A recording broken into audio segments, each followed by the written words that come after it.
Welcome to Inside the Sales Playbook, where on each and every episode, we dive into the actual sales processes, the plays, and strategies working for sales teams today. No high-level overview. We get into the actual weeds of what some of the fastest growing and most successful sales teams are doing today to drive revenue and grow their businesses. And we've got two sponsors on the show today. Our first sponsor is SalesKit. SalesKit takes the guesswork out of scaling your sales knowledge all on one great platform.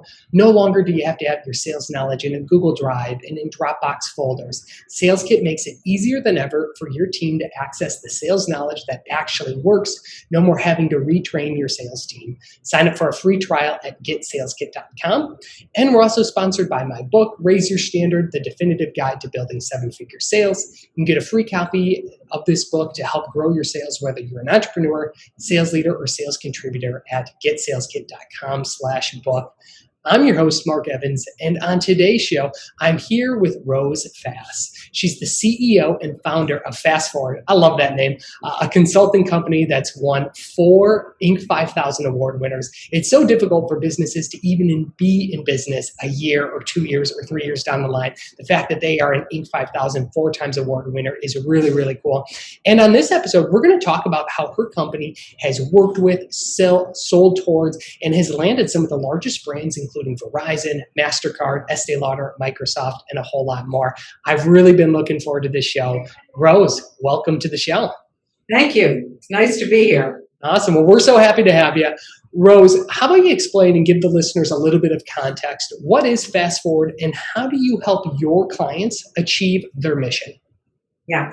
So Fast Forward Consulting Group operates in 3 areas. We operate in creative, consulting, and in leadership.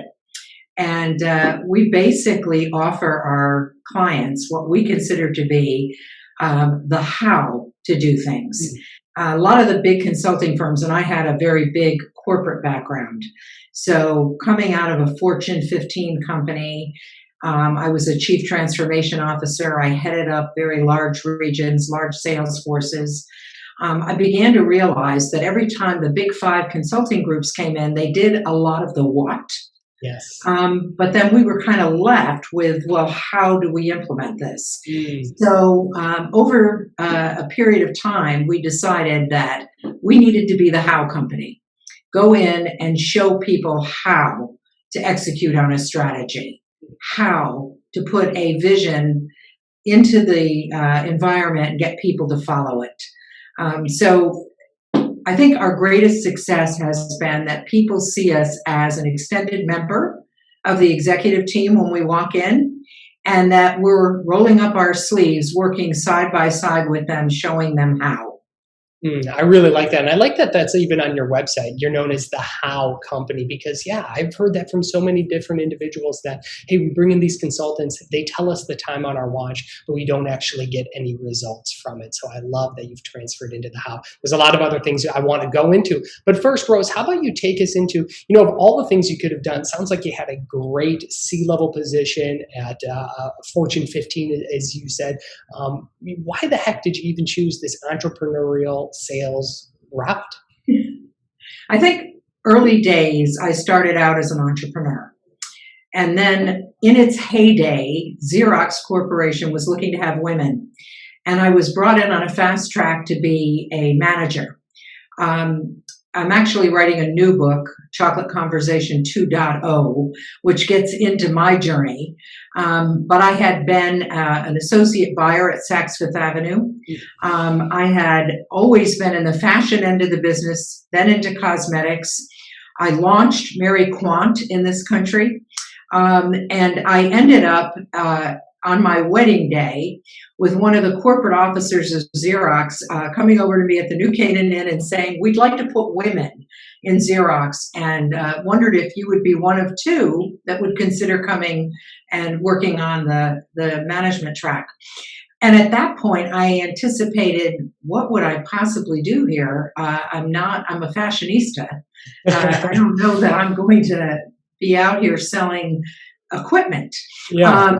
But I will say that I spent 23 years still asking that question.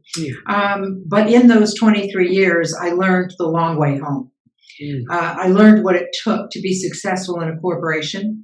It gave me tremendous opportunity, training. Probably the best sales training in the world came from Xerox's Leesburg, Virginia, and people remember it very, very well. To this day, they reference it.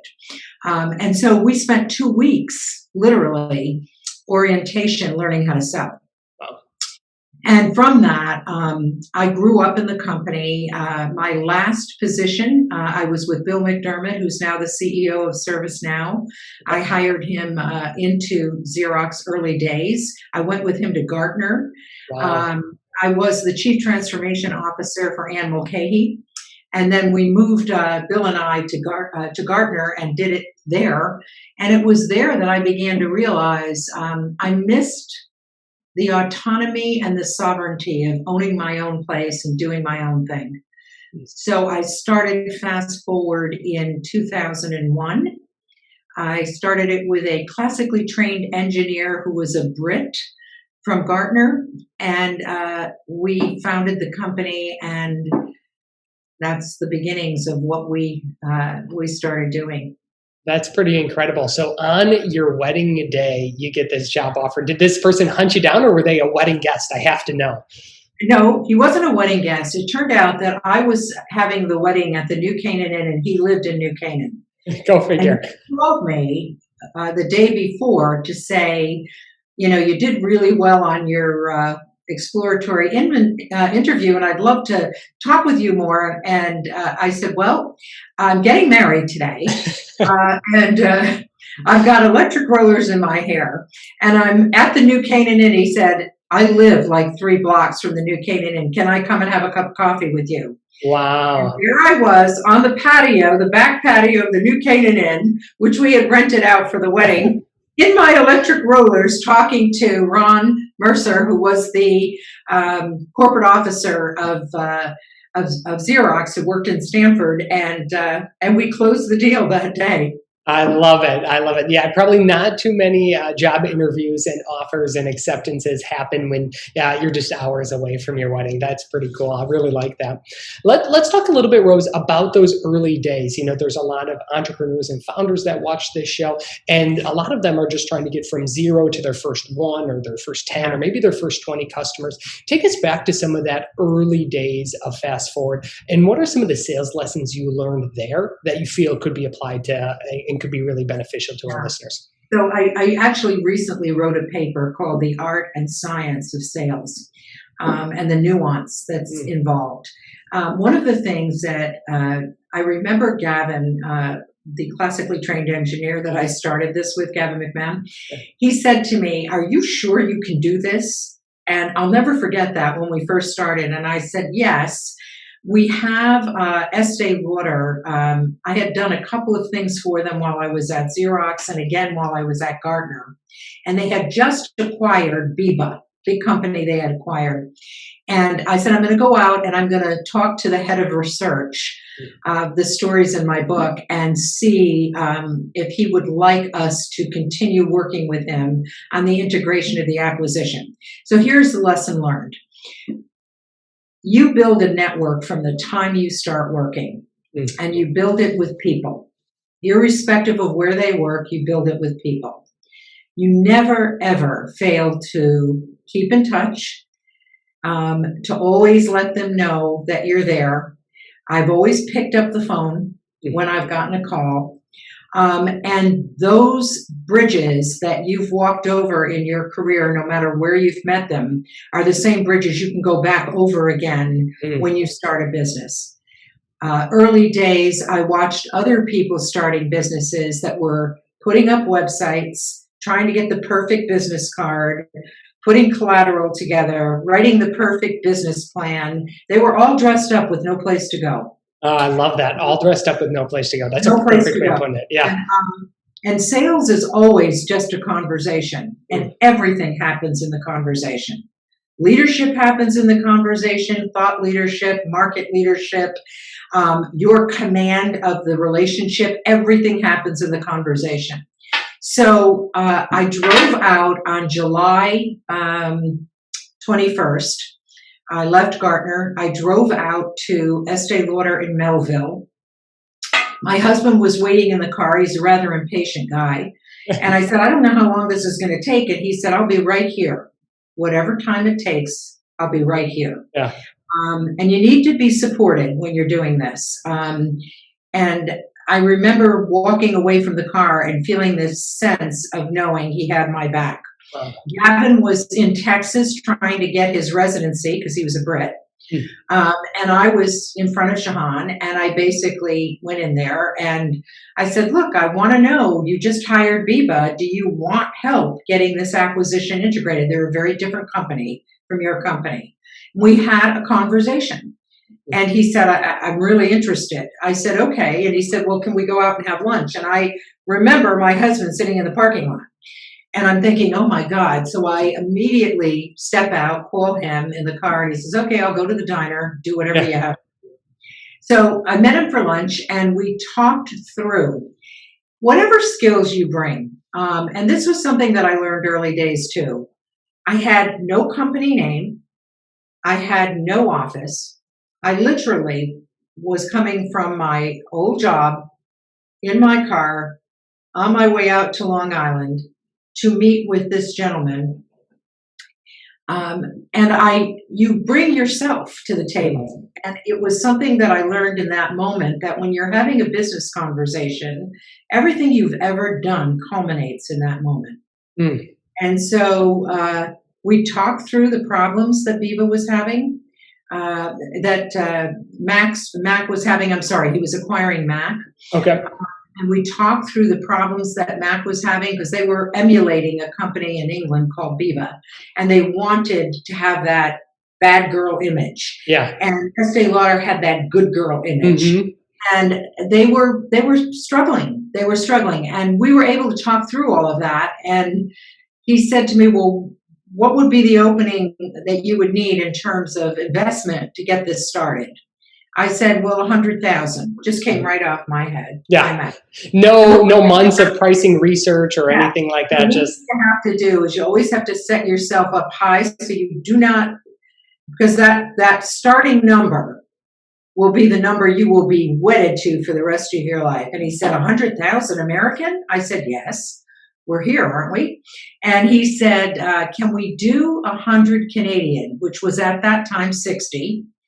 Can we do 100 Canadian? And then July is our fiscal year. And in August, when we go to our new year, I can budget for the other 40. And I said, deal. wow. So there was, Mac and me and Lauder. And I shook his hand, and he said to me, so am I billing Gartner? And are you billing me from Gartner? And I said, actually, no. Wow. And so hear the deal, and then you inform them. So he said to me, no. And I said, no, I've actually started my own firm. And he said, you left your job? And I said, yes, I left a company, but I'm starting my own consulting firm. And I said, nothing will change. And he said, okay, are you able to do this? I said, oh yeah. Do you have resource? Absolutely. My partner's in Texas right now. He's a Brit. We'll be able to handle the whole thing, not to worry. I had an anthropologist who was still at Gartner that was working with me part-time and coming on board. And I said to him, we'll start as soon as I get back from a vacation I'm taking in Long Island. He said, what's the name of your company? I didn't have it yet, Mark. No way. I said, it's going to be a surprise. He said, it is? I said, yes. And I said, so we're doing the great reveal, and you will be one of the first to know. And so I said, go on faith, Shahan. We're here together. And we shook hands, and I came out of there. I met my husband in the parking lot, and the first check came in August for $21,000, and that was our seed money to get started. That is incredible. So for any entrepreneur out there or founder who is looking and wondering, well, what font weight should I be using for my logo? Or what paperweight should I be using for my business cards? You went out there without even a company name and closed $100,000 deal. That is, Rose, that is incredible. And that is a lesson that just about every founder and entrepreneur needs to hear right now. You don't need all the shiny bells and whistles. You just need to have that conversation. I love that. You have to bring your skill to the table, that conversation, and not be afraid to get paid what you're worth. Yeah. The one thing I did learn, you got to get paid what you're worth. I really, really like that. Well, then let's fast forward a little bit, because now you have over, and correct me if I'm wrong, over 20 employees on staff. Is that accurate? Yeah, we have 16 regulars, and we have 4 contractors that come in and out depending on our need. Perfect. So you've got over 20 people. Obviously, you're not doing all the work with all of your clients. So how did you start scaling your organization where it's not just you, right? Yeah. Well, the two of us did a lot in the very beginning. And we did go in and do that whole Mac integration. And after that, I met the CEO of Interpublic Group of Companies, John Dooner at the time, who was also the CEO of McCann Worldwide. Okay. Yeah, how does someone meet a CEO like that? What are some of the things that maybe someone could pull away? Oddly enough, again, I talk about networks, right? Yeah. He lived around the block from us, him and his wife, and his daughter babysat for my son. So we shared the same club membership. And so I remember going into our club having dinner, and he was there. And he said, "Hey, how you doing?" And Ron said, "She's doing great." My husband said, "She started a new company." He goes, "You're a corporate brat. What do you mean you started a new company?" And I said, "Well, I decided that I'm going to be in corporations, John, but I'm not going to be of them anymore." And he said, "Okay, what are you doing?" I said, "Whatever's needed." And he said to me, "I've got some operational hurdles in my company, and you're a good operator. Why don't you come by and have a conversation?" Everything is a conversation, and it starts anywhere. So when we landed the Interpublic deal, what he was trying to do was get all these companies they had acquired, all these agencies, Deutsch, Puttcombe Belding, Draft, there were all of them, and RGA, common names, right? Yeah. McCann ran like a well-oiled machine. The rest of them ran like startups. And he wanted to have common dashboards, the things that we all know about business. Yeah. And I remember an early boss telling me, whenever you're doing, in my early days of being in Mary Quant, say yes to everything. No matter who asks you, "Can you do this?" Absolutely. So I said, "Yeah, sure." And he said, "I need something." So we started working on a project, early days, called Planning for Profit. Our anthropologist came in, Gavin and I did the lion's share of the work, and where we needed help, we brought in contractors, people that I knew, that I had worked with, that I knew could do a specific thing that would be helpful. And that's kind of the way we scaled as we started to get more business. And once you have a reputation with some larger accounts like Estee Lauder, Interpublic Group of Companies, it starts to grow because you have now reference cells, what I call references. Because if they think, "Hey, that guy's doing business with you." So we had this famous little line, "We're not famous, but our clients are." I like that. People like that. Yeah. And then one of the women that I worked with at Gartner took a job at MasterCard, and they were trying to build a consulting group called Advisors till to this day. And we came in and got hired on to stand up that business. Here it is 20 years later. We're still working with them. We're still working with Interpublic. From there, I got a call from someone that had gone over to Verizon, who had worked with me at Xerox, and basically said, "We're trying to get, some business leadership programs into Verizon. And I thought of you. Can you do this?" I said, "Oh, yes, definitely." We're experts at that, yeah. Yeah. Gavin was terrific at packaging what we had. and kind of making us look bigger than we were, because he was terrific website design from Gartner, all kinds of that stuff. So we went in and interviewed all of the senior team at Verizon. We have literally had them as a customer for 20 years. Wow. The thing is, our customers don't leave us. What they have basically said is we are like extended members of the team. So fast forward the clock. We got people like our anthropologist, Susan Anderson, and then my dear friend who I worked with at Xerox for a number of years, Sally Zeta, who was with Gartner's Tower Group at the time, had been at EDS, Xerox. Her company got bought, and she was kind of, I can't move, I got 2 sick parents. I said, okay, come over and help us as our chief administrative officer. We need to get client services going, all the stuff I knew she knew how to do. From there, we fast forward the clock. I had my very dear friend's son, who had been a Wall Street guy. He came in and said, I'd really like to do good work for good people, and stop this whole sort of lifestyle that I have in Wall Street. I brought him in to head up our coaching practice, which he's doubled. He then had a cousin who had been a key marketing guy in many key agencies and had been the CEO of a very important agency, had ended up getting on the Advertising Hall of Fame and had actually done the Can You Hear Me Now campaign for Verizon that got him there. Wow. He had some health issues and wanted to change it up a little, came in. He's now our CMO, Steve Hardwick. And we began to hire people that were at a different point in their time in their career, and they wanted an Act 3 someplace else where they could bring their skills, and it didn't matter that they might be over 50, but they had this extraordinary experience. That's another thing, Mark. A lot of startups and a lot of entrepreneurs, hire a lot of people in their own age group. Yeah, they look like them, they sound like them. Yeah. And we opted out of that. I've got young people working here. I have a whole studio of art directors of young, amazing people from Korea, from China, from Greece and England. They're amazing. And then we have offshore research company, Preeti, that does a tremendous amount of work for us in India. We have another company in Pakistan, a Declaration, that's an extension of our studio that does all this visual logic. We have magnificent, beautiful visual ways of showing and illustrating our work.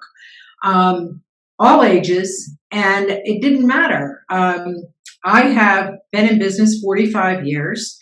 I come to you as a 71-year-old entrepreneur. I would not have guessed it. When I was 51. The energy's there, the excitement is there, the experience is there. I coach CEOs. I work with a number of different people. I just say, don't hire in your own image. Hire people that are uniquely qualified to do something you can't do. Fill your gaps. Yeah, I really like that. Selling to me is not the way we remember it years ago, where we went and pitched. Yep. Show up and throw up. They don't want to be sold to. They want to be understood. They want you to help solve problems. They want you to help create outcomes.